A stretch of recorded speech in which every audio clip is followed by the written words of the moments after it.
नमस्कार दोस्तों, chapter 1 polity का जैसा कि मैंने आपको बताया था मेंबर्स ओनली के लिए इंडियन पॉलिटी के मैं एमसीक्यूज बनाऊंगा। तो ये चैप्टर 1 के एमसीक्यूज हैं। देखिए आपको पसंद आएंगे, काफी मेहनत से एमसीक्यू बनाए हैं। सबसे पहला क्वेश्चन, आप पॉज करके इस क्वेश्चन को देखिए। जब भी मैं क्वेश्चन की स्लाइड खोलूंगा, आपका मतलब जो भी आपका मोडस ऑपरेंडी है, आपको वीडियो को पॉज करना है, क्वेश्चन को पढ़ना है, क्वेश्चन के सॉल्यूशन को ढूंढने की कोशिश करना है और फिर मैं आपको एक्सप्लेनेशन तो दूंगा ही। तो भैया इनमें से कौन सी चीज रेगुलेटिंग एक्ट ऑफ 1773 से हुई है? अभी यहां पे एक ऑप्शन जो आपको कंफ्यूज कर सकता है वो है defeat of the company against Mysore's Hyder Ali in 1769। Hyder Ali की कहानी मैंने आपको बहुत डिटेल में पढ़ाई है। टीपू सुल्तान की कहानी, रॉबर्ट क्लाइव का dual system of administration, dual form of administration, जो कि 1764 के बाद ही आ गया था जब बैटल ऑफ बक्सर हुआ था। तो यहां पे जो आपका आंसर निकल के आता है दोस्तों वो है ऑप्शन ए, 1, 2 एंड 3। देखिए जो कंपनी के ऑफिशियल्स थे उनके खिलाफ करप्शन के और नेपोटिज्म के चार्जेस लग रहे थे। So this was actually dominant. जो कंपनी सर्विस में जो ऑफिशियल्स थे भैया, बहुत ज्यादा करप्शन के चार्जेस, बहुत ज्यादा नेपोटिज्म के चार्जेस। इनफैक्ट रॉबर्ट क्लाइव अपने आप में ही बहुत ज्यादा करप्ट था। उसके बाद इनका करप्शन अलग, उसके बाद से इन्होंने इतने हेवी रेवेन्यू टैक्सेस लगाने शुरू कर दिए इंडिया की जनता के ऊपर कि उनके पास पैसे वैसे ही नहीं बचे और फाइनली बंगाल में आ गया फेमिन। तो एक बहुत बड़ी आबादी का हिस्सा निपट गया। उसी समय पे जो ईस्ट इंडिया कंपनी थी वो एक बहुत सीवियर फाइनेंशियल क्राइसिस में थी, तो उसने 1 मिलियन पाउंड्स का लोन मांगा ब्रिटिश गवर्नमेंट से। अभी जब ब्रिटिश गवर्नमेंट से 1 मिलियन पाउंड्स का लोन मांगा गया तो ब्रिटिश गवर्नमेंट को एक मौका मिला कि चलो भैया ये हमसे पैसा मांग रहे हैं तो इनका पैसा तो हम दे देंगे लेकिन इनके ऊपर कुछ नकेल कसते हैं। ठीक है, तो भाई करप्शन नेपोटिज्म था, उसके लिए भी रेगुलेटिंग एक्ट आया, ये जरूरी है, ये सही बात है। फिर ड्यूअल फॉर्म ऑफ एडमिनिस्ट्रेशन जो कि रॉबर्ट क्लाइव लेके आया था। ड्यूअल फॉर्म ऑफ एडमिनिस्ट्रेशन को मैं आपको बहुत सही तरीके से समझा चुका हूं। देखिए जो रेवेन्यू राइट्स थे, टैक्स कलेक्शन के राइट्स थे, जिनको दीवानी राइट्स कहा जाता था, ये तो थे कंपनी के पास। और कंपनी ने नाम के लिए जो निजामत राइट्स थे, निजामत मतलब पुलिस के राइट्स हो गए, जुडिशरी के राइट्स हो गए, ये दे दिए नवाब को। हालांकि एक्चुअली में नवाब उन राइट्स को एक्सरसाइज नहीं कर रहा था, एक कंपनी का ऑफिशियल था जो कि नवाब के कोर्ट में बैठता था। तो कहने के लिए नवाब उन राइट्स को एक्सरसाइज कर रहा था, जबकि एक्चुअली में राइट्स किसके पास थे? उस कंपनी के ऑफिशियल के पास जो नवाब के साथ कोर्ट में बैठता था।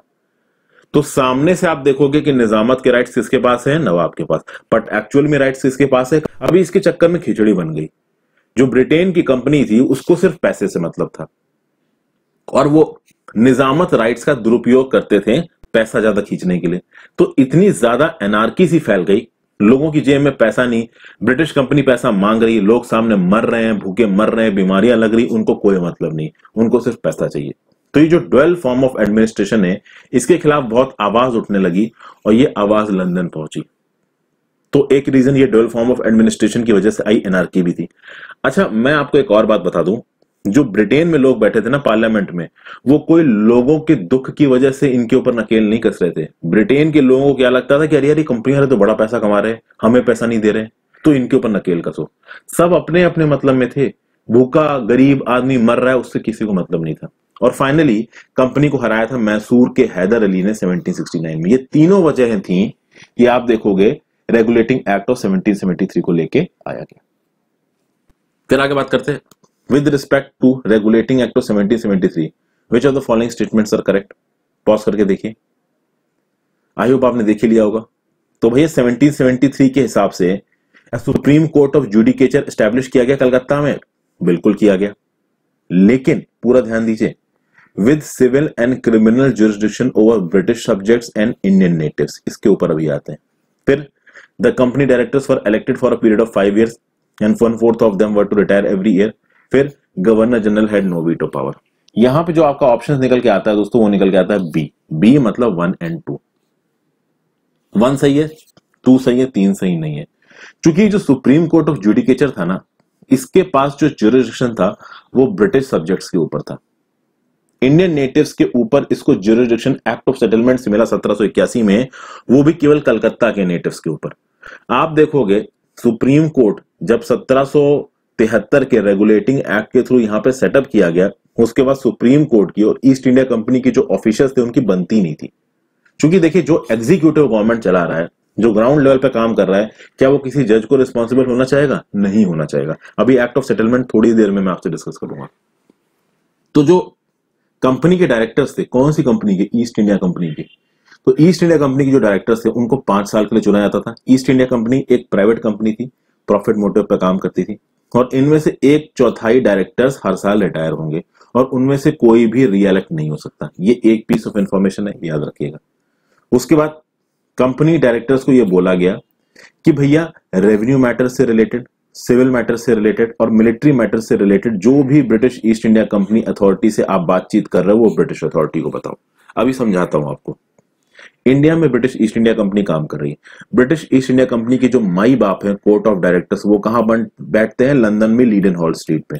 अभी लंदन में एज अ प्राइवेट कंपनी ये लोग लीडन हॉल स्ट्रीट में बैठ के काम कर रहे हैं, खूब पैसा कमा रहे हैं। ब्रिटिश की गवर्नमेंट देख रही है। ब्रिटिश की गवर्नमेंट क्या सोच रही है कि यार ये तो पैसा कमा रहे हैं, हमको पैसा नहीं दे रहे, तो इनके ऊपर नकेल कसो। अभी इनके ऊपर नसेल कसोगे तो ब्रिटिश गवर्नमेंट ने इन कंपनी के डायरेक्टर से क्या बोला कि आपकी जो भी फाइनेंशियल बातें हो रही है ना आपके ऑफिशियल्स के साथ जो कि इंडिया में ग्राउंड फील्ड पे काम कर रहे हैं, वो जितनी भी फाइनेंशियल इंफॉर्मेशन है, सिविल इंफॉर्मेशन है, मिलिट्री इंफॉर्मेशन है, वो हमारे पास जमा करिए। यानी ब्रिटेन के गवर्नमेंट के ऑफिशियल्स, ब्रिटेन के मिनिस्टर्स इस प्राइवेट ईस्ट इंडिया कंपनी के डायरेक्टर से बोल रहे हैं कि जो भी इंफॉर्मेशन वहां से आ रही है हमको दो। मतलब कि नकेल कसी जा रही थी इन कोर्ट ऑफ डायरेक्टर्स के ऊपर कि ये ब्रिटिश गवर्नमेंट को इंफॉर्मेशन प्रोवाइड करे। क्योंकि इस समय तक ईस्ट इंडिया कंपनी के साथ बहुत सारे लोग जलने लगे थे। ईस्ट इंडिया कंपनी के जो डायरेक्टर्स थे ना, वो बहुत ज्यादा अमीर हो गए थे, बहुत पैसा कमा रहे थे, और पैसा बहुत बड़ी चीज होती है। फिर आप देखो, supreme court of judicature establish किया गया। एक मिनट,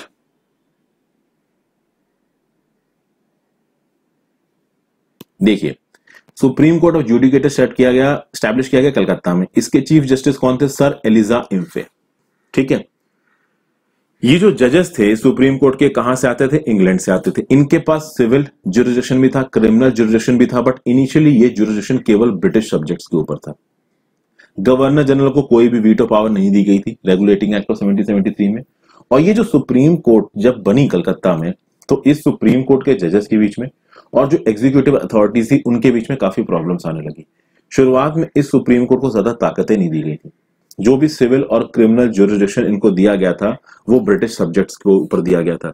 फिर उस समय पे वो केसेस जो कि 500 रुपए से ऊपर के होते थे वही जाते थे सुप्रीम कोर्ट के पास। तो सुप्रीम कोर्ट की पावर्स काफी कर्टेल्ड थी, और इंडियन नेटिव्स जो थे ये प्रोविंशियल कोर्ट वगैरह में जाया करते थे, ये सीधे सुप्रीम कोर्ट नहीं आते थे। हालांकि एक्ट ऑफ सेटलमेंट आप जब आएगा ये 1781 में, तो उस एक्ट ऑफ सेटलमेंट 1781 के थ्रू सुप्रीम कोर्ट को कलकत्ता में रहने वाले इंडियन नेटिव्स के ऊपर जुरिडिक्शन मिल गया, हिंदू लॉ के हिसाब से और मोहम्मदन लॉ के हिसाब से। लेकिन शुरुआत में इनके पास नहीं था। तो ये जो ऑप्शन है ना आपका तीसरा ऑप्शन है, सुप्रीम कोर्ट ऑफ जुडिकेचर वो established at Calcutta with civil and criminal jurisdiction over the British subjects, ये तो सही हो जाता है, बट इंडियन नेटिव्स के ऊपर नहीं था इनके पास शुरुआत में। ठीक है ना, तीसरे थर्ड ऑप्शन गलत हो गया आपका। फिर भाई आप देखोगे कि जो 1773 का ये आया आपका रेगुलेटिंग एक्ट, इसके थ्रू भी करप्शन जो है वो कंपनी ऑफिशियल्स के अंदर कम नहीं हुआ। सुप्रीम कोर्ट की पावर बहुत ज्यादा हैफर्ड थी, वेल डिफाइंड नहीं थी, इसलिए मैंने बताया कि जजेस के और एग्जीक्यूटिव के बीच में लगातार झड़प सी होती रहती थी। और आप देखो, the parliamentary control that was sought in the activities of the company proved to be ineffective as there was no mechanism to study the report sent by the governor general in council। मतलब कि governor general in council जो कुछ भी report भेज रहा था आपका court of directors को, जो कि लंदन में बैठे थे, और कोर्ट ऑफ डायरेक्टर्स जब इस रिपोर्ट को पार्लियामेंट को दे रहे थे तो पार्लियामेंट बहुत ज्यादा इन रिपोर्ट्स को पढ़ने में, एनालिसिस करने में इंटरेस्टेड नहीं थी। जो ब्रिटेन की पार्लियामेंट थी वो केवल एक चीज में इंटरेस्टेड थी, उनके पास पैसा आना चाहिए। तो ये जो भी डंडा कर रहे थे कोर्ट ऑफ डायरेक्टर्स को, पीछे पड़ रहे थे, बोल रहे थे, वो सिर्फ इसलिए बोल रहे थे कि उनके पास पैसा है। फाइनली ये जो एक्ट ऑफ सेटलमेंट है इसको क्या बोलते हैं? इसको आप बोलते हो amending act of 1781। Question number 3 आपका ऑप्शन क्या है? ए। सॉरी मैंने आपको मौका नहीं दिया, बट ऑब्वियसली पाते हैं। एक्ट ऑफ सेटलमेंट आपको बोला जाता है अमेंडिंग एक्ट ऑफ 1781 को। 1773 में जो गलतियां हुई थी उनको सुधारने के लिए ब्रिटिश पार्लियामेंट ने एक्ट ऑफ सेटलमेंट पास किया, जिसको बोला गया अमेंडिंग एक्ट ऑफ 1781। इसने क्या बोला कि जो गवर्नर जनरल है और जो गवर्नर जनरल की काउंसिल है, it is exempted from the jurisdiction of the Supreme Court for acts done in their official capacity। यानी जो गवर्नर जनरल है जो कि आपका बंगाल में है, बाद में वो इंडिया का पूरे का गवर्नर जनरल बन गया। उसे क्या बोला गया कि भाई देखिए, आप अपनी ऑफिशियल कैपेसिटी में अगर कोई काम कर रहे हैं तो सुप्रीम कोर्ट आपसे सवाल नहीं पूछ सकता। मैंने आपको बताया ना, 1773 में जो सुप्रीम कोर्ट बनी उसके पास सिविल एंड क्रिमिनल जुरिडिक्शन था ब्रिटिश सब्जेक्ट्स के ऊपर, और ये गवर्नर जनरल और गवर्नर जनरल की जो काउंसिल थी ये तो इंग्लैंड वाले थे ना, इंग्लैंड से आके यहाँ पे बैठे थे। तो भाई गवर्नर जनरल अगर ऑफिशियल कैपेसिटी में कुछ करता है या उसकी काउंसिल का कोई भी मेंबर अगर अपनी ऑफिशियल कैपेसिटी में कुछ करता है तो सुप्रीम कोर्ट का कोई मतलब नहीं बनता। फिर भाई जो ईस्ट इंडिया कंपनी के सर्वेंट्स हैं जो कि ग्राउंड लेवल पे काम कर रहे हैं, अगर वो अपनी ऑफिशियल कैपेसिटी में कुछ करते हैं तो सुप्रीम कोर्ट का जुरिडिक्शन नहीं बनता। यानी कि यहां पे एग्जीक्यूटिव को सुप्रीम कोर्ट से ज्यादा ताकतवर बना दिया गया। अब यहां एक चीज समझिए, ये जो कोर्ट में जज बैठे थे ना, ये भी कोई दूध के धुला नहीं थे, कोई भी दूध का धुला नहीं था, सब पैसा कमाने आए थे अपने अपने तरीके से।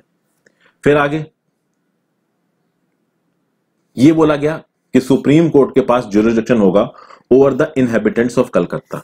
कलकत्ता के इनहेबिटेंट्स के ऊपर सुप्रीम कोर्ट को जुरिडिक्शन दे दिया गया। हाँ, कलकत्ता, बिहार और ओडिशा में जितने भी इंग्लिश नेटिव्स थे उनके ऊपर भी सुप्रीम कोर्ट का जुरिडिक्शन था, बट इंडियन नेटिव्स के ऊपर जो केवल कलकत्ता में रहते थे उसके ऊपर जुरिडिक्शन था सुप्रीम कोर्ट का। और इस जुरिडिक्शन को ये सुप्रीम कोर्ट कैसे एक्सरसाइज करेगा, तो भैया जो अलग अलग कम्युनिटीज थी उनके अलग अलग लॉ थे। जैसे हिंदूज का हिंदू लॉ था, उस हिंदू लॉ के हिसाब से जजमेंट देगा। मुस्लिम्स का मुस्लिम लॉ था, तो मोहम्मदन लॉ के हिसाब से जजमेंट देगा। ठीक है। फिर प्रोविंशियल कोर्ट्स जो कि नीचे के लेवल पे काम करती थी, जहां पे लोग जाते थे, अगर प्रोविंशियल कोर्ट के डिसीजन के अगेंस्ट में कोई अपील है तो वो appeal governor general in council के पास जाएगी, ना कि सुप्रीम कोर्ट के पास। तो सुप्रीम कोर्ट की ताकतों को यहाँ पे और कम कर दिया गया।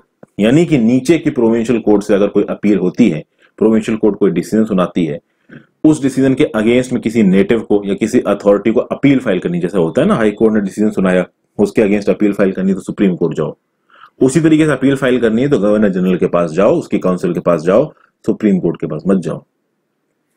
और प्रोविंशियल कोर्ट्स और प्रोविंशियल काउंसिल से रिलेटेड नियम कानून कौन बनाएगा? Governor general in council. Normal कर आज की डेट में आप क्या होता है, जो ऊपर सुप्रीम कोर्ट बैठा है वो कुछ रेगुलेशंस इशू कर सकता है कि नीचे की हाई कोर्ट कैसे काम करेंगी। तो इस समय पे जो सुप्रीम कोर्ट बना कलकत्ता में, उसने बोला कि मैं भी रेगुलेशंस इशू कर सकता हूं। उसने बोला नहीं, गवर्नर जनरल ने बोला प्रोविंशियल कोर्ट्स कैसे काम करेंगे, प्रोविंशियल काउंसिल्स कैसे काम करेंगी, ये मैं डिसाइड करूंगा, सुप्रीम कोर्ट डिसाइड नहीं करेगी। तो आप देखोगे बहुत ज्यादा ताकत यहाँ पे गवर्नर जनरल और उसकी काउंसिल को मिली, सुप्रीम कोर्ट की ताकतों को बहुत कम किया गया। बस जो कलकत्ता में रेजिडेंट्स रहते थे उनके ऊपर सुप्रीम कोर्ट को जुरिडिक्शन दे दिया गया। तब through which act of British parliament the company territories in India what for the first time called British possessions in India. Company की टेरिटरीज को इंडिया में पहली बार ब्रिटिश पोजेशंस कब कहा गया? सोच के बताइए। आंसर है आपका option C, Pitt's India act of 1784। देखिए याद करिए दोस्तों, 1775 में first war of American independence छिड़ गया था, और उस 1775 के first war of American independence से क्या हुआ कि इंग्लैंड के वो ऑफिशियल्स जो कि नॉर्थ अमेरिका में जाके मैनेजमेंट कर रहे थे, उन्हीं ऑफिशियल्स ने इंग्लैंड वालों को ही ठेंगा दिखा दिया और बोला कि हम तो अमेरिकन हैं, हमारा इंग्लैंड से कोई लेना देना नहीं। तो इंग्लैंड में जो अथॉरिटीज बैठी थी उनकी हालत खराब, कहीं इंडिया वाले भी ऐसा ना कर दें। अभी इंडिया वाले ऐसा ना कर दे तो इंडिया वालों के ऊपर कंट्रोल करना पड़ेगा। ये कंट्रोल कैसे किया? पिट्स इंडिया एक्ट ऑफ 1784। क्या बोला गया? पिट्स इंडिया एक्ट ऑफ 1784 ने ईस्ट इंडिया कंपनी के कॉमर्शियल फंक्शंस को अलग किया और पॉलिटिकल फंक्शंस को अलग किया। अभी कैसे किया? आपको पता है जो ईस्ट इंडिया कंपनी थी उसके माई बाप कौन थे? Court of directors. ये कोर्ट ऑफ डायरेक्टर्स कहां बैठते थे? लंदन लीडन हॉल स्ट्रीट पे। इन कोर्ट ऑफ डायरेक्टर्स से बोला गया कि अब तक जो आप कॉमर्शियल अफेयर संभाल रहे थे वो तो आप संभालो, लेकिन अब तक जो आप पॉलिटिकल अफेयर संभाल रहे थे, ये पॉलिटिकल अफेयर अब आपके पास नहीं है। इन पॉलिटिकल अफेयर्स को चलाने के लिए हम एक बोर्ड ऑफ कंट्रोल बना रहे हैं। ये किसने बताया? ये ब्रिटिश पार्लियामेंट ने बताया। तो ब्रिटिश पार्लियामेंट ने बोला कि बोर्ड ऑफ कंट्रोल बनेगा, ये board of control political affairs चलाएगा, court of directors commercial affairs चलाएगा। इससे होगा क्या? इससे ये होगा दोस्तों कि देखिए इंडिया में सिविल गवर्नमेंट कैसे चल रही है, मिलिट्री गवर्नमेंट कैसे चल रही है, और ब्रिटिश पोजेशंस के रेवेन्यूज क्या क्या है, इनके बारे में बोर्ड ऑफ कंट्रोल को ठीक ठाक जानकारी मिलती रहेगी। बोर्ड ऑफ कंट्रोल किसको रिपोर्ट करता है? पार्लियामेंट को रिपोर्ट करता है, ब्रिटेन की। तो ब्रिटेन की पार्लियामेंट का कंट्रोल आ गया। पहले कंट्रोल किसके हाथ में था? एक प्राइवेट कंपनी के हाथ में, कोर्ट ऑफ डायरेक्टर्स, जिसकी माई बाप थी। एक private company English east India company, जिसका माई बाप था कौन, कोर्ट ऑफ डायरेक्टर्स, उसके हाथ में पूरी ताकत थी, उससे पॉलिटिकल ताकत को छीन लिया यहां पे, किसके थ्रू, पिट्स इंडिया एक्ट ऑफ 1784। उससे बोला गया कि तुम एक प्राइवेट कंपनी हो, तुम सिर्फ ट्रेड करोगे। तो कोर्ट ऑफ डायरेक्टर्स को बोला कि तुम प्राइवेट कंपनी हो, तुम ट्रेड करो, पॉलिटिकल फंक्शंस हम करेंगे। और पहली बार ईस्ट इंडिया कंपनी की जो टेरिटरीज थी ना, उसको बोला गया ब्रिटिश पोजेशंस इन इंडिया।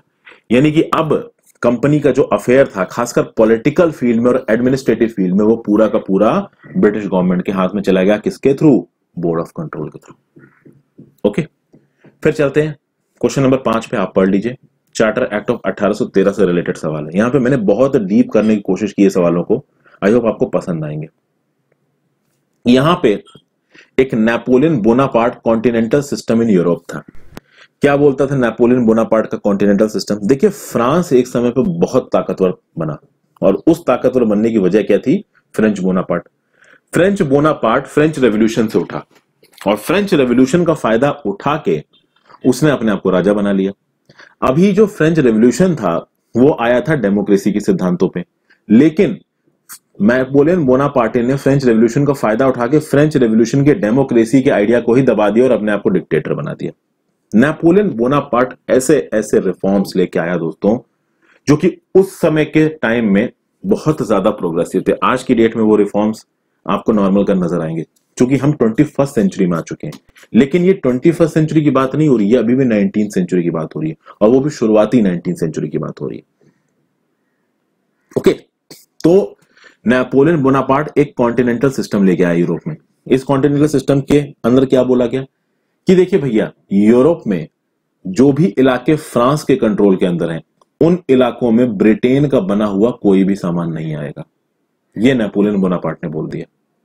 अभी जो ब्रिटिश मर्चेंट्स थे वो तो परेशान हो गए। ब्रिटिश मर्चेंट्स को लगा कि भैया अब हम क्या करें, अगर हमारे मर्चेंट्स द्वारा बना गया सामान यूरोप में, और यूरोप में एक बहुत बड़े इलाके पे फ्रांस का कंट्रोल हो गया था, मतलब कि इसका आपका नेपोलियन का कंट्रोल, तो अभी उन इलाकों में अगर ब्रिटेन के गुड्स को आप ले ही नहीं जाने दोगे, तो हमारे मर्चेंट्स जाएंगे कहां, क्या भूखे सड़कों पे घूमेंगे? तो उसके पता है क्या किया गया, उसके बाद चार्टर एक्ट ऑफ 1813 आएगा। ये जो कॉन्टिनेंटल सिस्टम के चलते ब्लॉकेड लगाया था नेपोलियन, ये 1806-1807 के लगभग लगाया था। बाद में नेपोलियन हार जाएगा, ठीक है ना, और इंग्लैंड जीत जाएगा।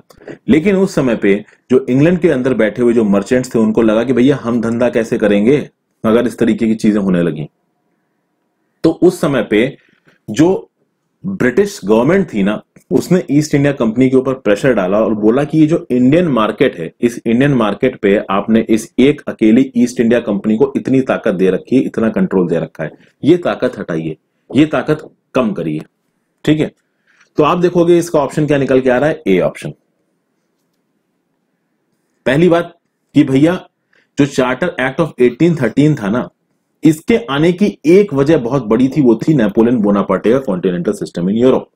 चार्टर एक्ट ऑफ 1813 ने क्या किया कि भैया देखिए, जो ईस्ट इंडिया कंपनी को मोनोपोली दी गई थी इंडिया के ट्रेड में, वो मोनोपोली को किया गया बंद।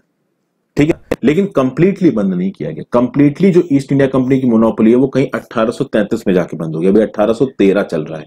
ओके, तो जो दूसरा वाला ऑप्शन है ये गलत है, पहला वाला ऑप्शन है ये सही है। अब आपको डिटेल बताता हूं। जो नेपोलियन बोनापार्टे का कॉन्टिनेंटल सिस्टम था, इसने ब्रिटिश ट्रेडर्स और मर्चेंट्स की एंट्री बंद कर दी उन जगहों पे जहां पे फ्रांस का कंट्रोल था। तो इन ब्रिटिश ट्रेडर्स ने बोला कि जो ब्रिटिश ट्रेड है आपका एशिया में, इसमें हमें पार्ट दीजिए। ठीक है, अभी इसमें पार्ट देने की बात अगर करी जाएगी तो आएगा charter act of 1813। Charter act of 1813 ये बोलेगा कि हाँ भाई, ब्रिटिश मर्चेंट्स भी इंडिया में जाके, एशिया में जाके ट्रेड कर सकते हैं। ईस्ट इंडिया कंपनी की मोनोपोली नहीं है। ईस्ट इंडिया कंपनी की मोनोपोली केवल दो जगह पे है, एक तो ट्रेड विद चाइना, दूसरा ट्रेड इन टी। तो इन दोनों जगहों पे ब्रिटिश ईस्ट इंडिया कंपनी की मोनोपोली को बना के रखा गया 1813 में, बाकी जगह पे खत्म कर दिया गया। 1833 में इन दो जगहों पे भी ब्रिटिश ईस्ट इंडिया कंपनी की मोनोपोली को खत्म कर दिया जाएगा। फिर आगे देखते हैं, which of the following British act introduces Indian civil services as an open competition? सोचिए, इसका आंसर है चार्टर एक्ट ऑफ 1853। जो चार्टर एक्ट ऑफ 1853 है, इसने क्या बोला, दिस एम्पावर्ड द ब्रिटिश। अच्छा देखिए, ये जो एक्ट्स हैं दोस्तों, इनको मैं बहुत डिटेल में अपनी जो थ्योरेटिकल वीडियोस है वहां समझा चुका हूं। तो अगर इनके बारे में आपको नहीं पता है तो आप उन वीडियोस को देखो जाके, ठीक है।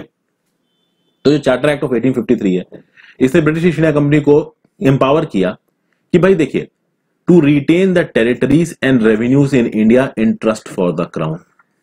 उसके बाद it introduced an open competition system of selection and recruitment of civil servants.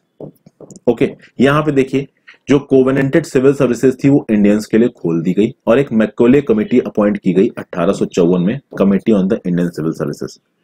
1833 का जब चार्टर एक्ट आया था उस समय पे भी ये कोशिश की गई थी कि एक ओपन कंपटीशन को लाया जाए और उस ओपन कंपटीशन के थ्रू सिविल सर्वेंट्स को चुना जाए और उस ओपन कंपटीशन में इंडियंस भी कंपीट कर सकते हैं। लेकिन जब 1833 में सिविल सर्विसेज को लाने की बात करी गई तो सबसे ज्यादा अपोजिशन किसने दिखाया? कोर्ट ऑफ डायरेक्टर्स ने, जो कि ईस्ट इंडिया कंपनी का माई बाप था। कोर्ट ऑफ डायरेक्टर्स को क्या प्रॉब्लम थी? देखिए, कोर्ट ऑफ डायरेक्टर्स के लिए सबसे प्रोमिनेंट चीज होती है पोस्टिंग। ओके, आज भी गवर्नमेंट डिपार्टमेंट्स में जब करप्शन होता है सबसे मेन चीज क्या मानी जाती है? सब चीजों को तो आपने पिक्चरों में देखा ही होगा। होता यह है कि पोस्टिंग से बहुत इंपॉर्टेंट चीज होती है। हर कोई अच्छी जगहों पे जाना चाहता है, सेंसिटिव पोस्टिंग में जाना चाहता है। जैसे कि अगर आप आईएएस बनते हो तो district magistrate is a very prime posting, ठीक है, फॉर गुड रीजंस ऑल्सो और फॉर बैड रीजंस ऑल्सो। आप समझ सकते होगे मैं क्या कह रहा हूं। तो अभी इंडिया में कौन लोग ईस्ट इंडिया कंपनी के थ्रू काम करने आएंगे, इस पोस्टिंग को डिसाइड करने की ताकत किसके पास है? कोर्ट ऑफ डायरेक्टर के पास है। अभी कोर्ट ऑफ डायरेक्टर से अगर आप वो ताकत छीनोगे तो क्या कोर्ट ऑफ डायरेक्टर को अच्छा लगेगा? ऑब्वियस सी बात है, उसको अच्छा नहीं लगेगा, ठीक है। तो चार्टर एक्ट ऑफ 1833 में कोशिश करी गई, मतलब कि ये जो आपकी ब्रिटिश ईस्ट इंडिया कंपनी थी, इसने चार्टर एक्ट ऑफ 1833 में open competition for civil services आने ही नहीं दिया गया, जबकि उसी समय कोशिश की गई थी। लेकिन चार्टर ऑफ एक्ट ऑफ 1853 तक ब्रिटिश ईस्ट इंडिया कंपनी की ताकत काफी कम हो गई थी। उस समय पे यह बोला गया कि भैया सिविल सर्विसेज का जो रिक्रूटमेंट होगा उसके लिए लंदन में एक एग्जाम कराएंगे, सब लोग एग्जाम में बैठेंगे और जो आपके इंडियन लोग हैं, जो कि इंडियन हैं, वो भी इस एग्जाम में बैठ के ये पेपर दे सकते हैं। तो आप क्या होगे कि भैया 1853 एक्ट के चार्टर के थ्रू इंडियन सिविल सर्विसेज को एज एन ओपन कंपटीशन खोल दिया गया। सबसे पहली बार कोशिश कब हुई थी? 1833 में, बट ईस्ट इंडिया कंपनी के अपोजिशन की वजह से इस कोशिश को नाकाम कर दिया गया। बट 1853 में इंडियन सिविल सर्विसेज को ओपन कंपटीशन के लिए खोल दिया गया। अभी के लिए वीडियो खत्म कर रहा हूं दोस्तों, नेक्स्ट वीडियो में हम लोग कंटिन्यू करेंगे। Thank you for watching, have a great day.